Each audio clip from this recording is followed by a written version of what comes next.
Fichte conclui uma das suas apresentações filosóficas dizendo mais ou menos o seguinte, que ele havia retomado um período do seu pensamento. Quando eu afirmo eu afirmo tudo, eu afirmo a totalidade. Né? Por quê? Porque ao afirmar eu não afirmo apenas eu afirmo também todo o não eu que eu deixo de afirmar quando afirmo eu. Né? Isso faz parte do seu modelo idealista. Né? Que depois vamos dizer, incorporado por autores como, de algum modo, Schopenhauer, antes de Nietzsche, e também o próprio Nietzsche, né? E que se transforma, então, nesse ainda não lugar, esse ainda não espaço, né? Onde há a possibilidade do ainda não acontecer. Então, nós estamos linkando, né, por assim dizer, com a questão que nós estamos falando antes. Há duas possibilidades de ver, né? A possibilidade de uma fixação nesse instante, e aí nós temos a pretensão do saber como totalidade, e a dimensão, já que nós falamos em luto, que é a primeira frase da obra principal do Franz Rosenzweig, que diz o quê? Né? Quando nós estamos, né, à borda do saber absoluto, des Alls, como ele diz, do todo, né? Aí chega a morte, com seu hálito peculiar. Né?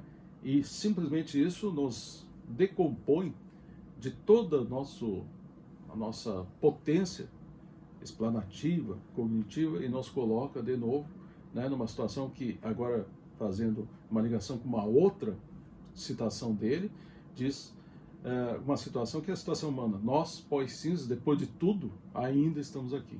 Né? Poderíamos não estar, mas ainda estamos. Muita gente não está, mas nós estamos. A questão é o que fazer com o que sobrou de nós e que nos constitui. Porque nós somos sobreviventes da nossa própria história. Ou seja, quem não gosta de história, na verdade, não gosta de si. Né? Então, quando a gente vê o recorrido histórico que nos constitui, vê que ele está marcado na nossa pele, no nosso organismo, ele é orgânico na nossa própria existência. Cada cicatriz que eu tenho é um testemunho de sobrevivência. Né? Então é nesse sentido, e esse testemunho de sobrevivência está sempre logo ali, está sempre ainda além de mim, né? Não num passado remoto que eu posso contar a história. Isso aí, volta e meia, a gente trabalha bastante, né? Com o texto que foi traduzido como narrador ou contador de histórias, Derek-Seller, né? Não apenas com essa dimensão, mas também com a dimensão de percepção de que é isso que não ficou no passado, mas que está na presentificação contínua e fato que nos constitui. Nós estamos às voltas aqui com uma questão que também é central, que é a dimensão de outra palavra, ou de várias palavras muito maltratadas ao longo da história, que são crise e crítica. São palavras que me acompanham desde sempre. Né? Quer dizer, crises, né, como ruptura, etc., a gente pode fazer toda a etimologia da palavra. Crítica, aliás, a etimologia não é uma ciência exata, então a gente vai achar várias origens. Por exemplo, crises, como aquele momento que muitas vezes vai se atribuir àquele instante médico onde se decide se o paciente vive ou morre, né? E crítica como, de algum modo, a positivação dessa crise, transformação da crise em algo para além dela. Quer dizer, na verdade, o que acontece é que só pode sair da crise quem entra nela. E isso é uma questão de consciência. Então nós estamos falando de uma terra inóspita, de uma sociedade bastante devastada, de uma terra doente, como diz o Papa Francisco, né? Como é que vai se esperar que quem mora num lugar doente seja são, né? Então, na verdade, a casa comum está doente. Aí há uma doença. Se nós não entendermos isso, nós não entramos em crise. Se nós não entramos em crise, nós não conseguimos sair dela, positivando a crise em crítica, que é isso que significa a palavra crítica, rigorosamente. E por isso ela é tão mal vista, né? Porque ela significa um avanço em relação ao estado das coisas nesse preciso momento. O que vai acontecer então? A possibilidade de sair da crise, como eu disse, depende de que se aprofunde, né, em todos os sistemas e teias de relações a consciência de que isso existe e que isso não é da mesma ordem da magia que logo anteriormente nós estávamos conversando. Ou seja, de que isso é o que permite que a gente viva nesse mundo, nessa circularidade de medo e ilusão, por assim dizer. Né? O que pode acontecer? Né? Eu cito mais uma vez o Rosenzweig, né? Ele diz: basta um momento de desilusão para transformar toda uma vida. Às vezes as maiores coisas surgem das menores origens, né? Isso aí desde a biologia, pensa numa sequoia, por exemplo, né? Ou no maior peixe ósseo que nós temos, que é o peixe-lua, né? Que a mãe põe ali 300 milhões de ovos, dos quais, digamos, 10 mil crescem acima de 1 centímetro, mas quando crescem, chegam a vários metros, né? Pesa mais de 1 tonelada, o maior peixe ósseo que nós temos nos mares. Surge de uma coisa insignificante, completamente insignificante, né?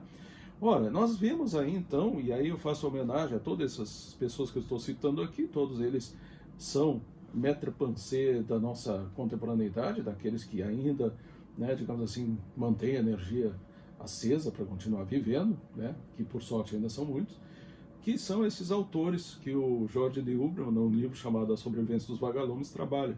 Estou citando aqui especificamente 2 italianos, alguma coincidência, Pasolini e o Agamben, né?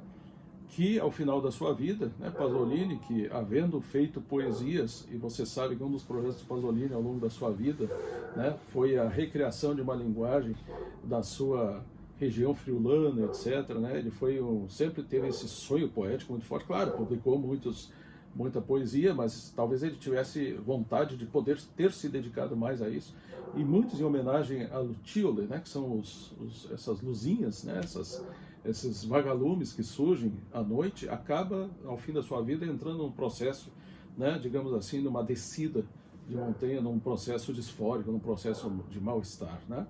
O que nos leva à questão anterior que tu tinha colocado, que é exatamente isso. Quer dizer, a gente pode entender o movimento da cultura ocidental como um movimento oscilatório, uma senoide, por assim dizer, né?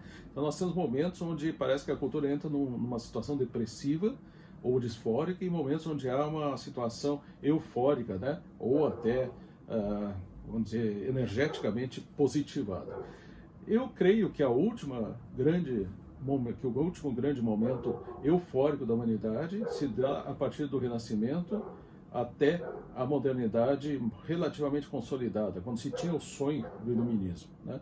E a partir daí, e isso significa, né, mais ou menos meados do século XIX, dentro das minhas leituras, em toda a cultura, em toda a ciência, em tudo aquilo que nós estamos fazendo referência, nós entramos numa época disfórica, numa época de desilusões, porque aqueles sonhos não se cumprem, né? Ou estão tardando demais a se cumprir. Então nós temos, mais uma vez, cito Walter Benjamin como um grande testemunho desse momento, dessa outra história, essa história subterrânea, que é o momento disfórico da escrita social. Assim como Eros e Thanos têm que se combinar, também se combina o momento eufórico e disfórico da cultura. Então os dois, ao mesmo tempo, se sucedem, mas estão simultaneamente presentes em cada acontecimento. Esse é mais ou menos o pensamento de Benjamin, né? E aí nós percebemos a força da imagem dialética e a força da tensão entre luzes e sombras, enquanto metáforas, da própria realidade. O que são vagalumes? São seres, né, que têm essa capacidade da bioluminescência, mas que só funcionam como vagalumes, né, na noite, porque ninguém viu até hoje um vagalume, né, vagalumear, como eu digo, ao meio-dia. Então o Didi Huberman diz: quem pode decretar a morte da sobrevivência se o último dia ainda não chegou, por assim dizer? Né? Essa última parte não é ele que diz, mas ele pergunta: quem pode decretar a morte da sobrevivência se já sobreviveu-se a algo, a saber, a morte, né? Por isso somos sobreviventes, as sobrevivências. Por que desacreditar dos vagalumes se é justamente agora que eles estão prontos para irromper na escuridão? Essa é a questão de fundo. E aí nós estamos percebendo que a leitura civilizatória, a leitura cultural que nós estamos fazendo, nos permite, a partir da consciência da crise na qual nós estamos imersos, né, perceber as sementes críticas que são os vagalumes que estão nascendo, que estão no ocaso, né, no momento do pôr do sol, né, sentindo aquele mesmo heliotropismo, né, que as flores sentem, que o Walter Benjamin escreve nas teses sobre o conceito da história. Então os vagalumes estão prestes a irromper na margem ou na superfície opaca, obscura da realidade, desde que essa superfície não seja magicamente iluminada por ilusões. Essa é a questão que se trata. Então os vagalumes estão prestes a ajudar a nossa consciência a suportar a si mesma. e a partir daí a gerar a possibilidade do ainda não. Com isso nós chegamos na ideia de uktopos, né? Do lugar que ainda não está, ou seja, da esperança, que não é uma categoria que se acopla a alguma coisa, mas da qual os nossos próprios tecidos são feitos. É esse motor, esse trem do progresso, por assim dizer, que nós temos que puxar os freios de emergência benjaminianamente, né? E aí os vagalumes vão irromper de todos os lados, né? E são capazes de configurar constelações inusitadas.